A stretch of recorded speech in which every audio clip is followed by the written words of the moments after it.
The human ear is made up of three parts: the outer, middle, and inner ear. The outer ear consists of the pinna, which serves as protection for the delicate inner parts of the ear, and the external auditory meatus, the ear canal, which collects sound and directs it towards the eardrum. The shape of the pinna also helps to detect where sounds are coming from in the vertical plane, that is, from above or below the ear. The middle ear is an air-filled cavity located in the temporal area of the skull. It consists of the eardrum, the tympanic membrane, the ossicles, and the eustachian tube.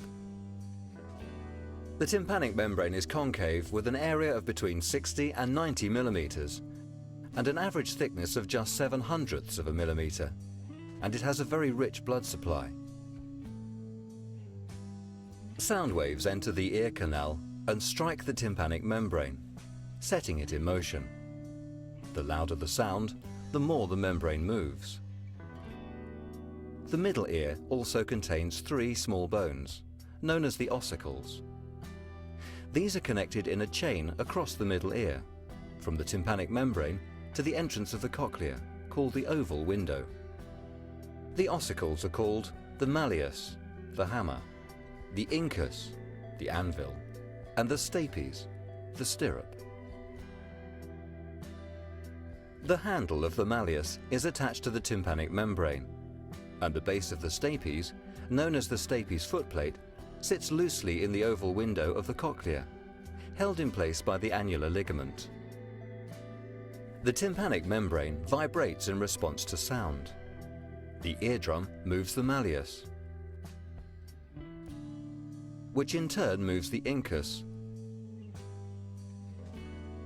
and then the stapes, the footplate of which moves in and out of the oval window and transfers the energy to the endolymph fluid in the cochlea. The inner ear has two distinct portions: the vestibular portion, concerned with balance, and the auditory portion, the cochlea, which is concerned with hearing. The vestibular portion is made up of three semicircular canals. Each canal has a swelling at one end, the ampulla, and two membranous sacs, the utricle and the saccule. These contain fluid and sensory cells, which move in response to head movements and travel to indicate the body's status. The vestibular system works in conjunction with the eyes and the receptor cells in the joints of the body to continuously maintain our balance. The cochlea appears as a coiled tube in the shape of a snail shell, with between 2½ and 2 3/4 turns. It is wrapped around the acoustic portion of the auditory nerve. If we were to unravel the cochlea, it would be about 35 to 40 millimeters long. It is split into three distinct sections, known as the scala vestibuli, scala media, and scala tympani. The scala vestibuli and the scala tympani contain perilymph fluid. The scala media contains endolymph fluid. The Reissner's membrane separates the scala vestibuli from the scala media, and the basilar membrane separates the scala media from the scala tympani. Along the basilar membrane are two types of sensory cells, or hair cells, called the outer and inner hair cells. These are arranged in their rows according to the frequency, or pitch, of sound they detect, and covered by the tectorial membrane.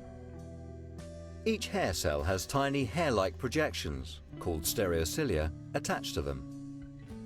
When sound energy is transferred to the cochlea, the basilar membrane vibrates up and down, causing the outer hair cell stereocilia to shear on the tectorial membrane above.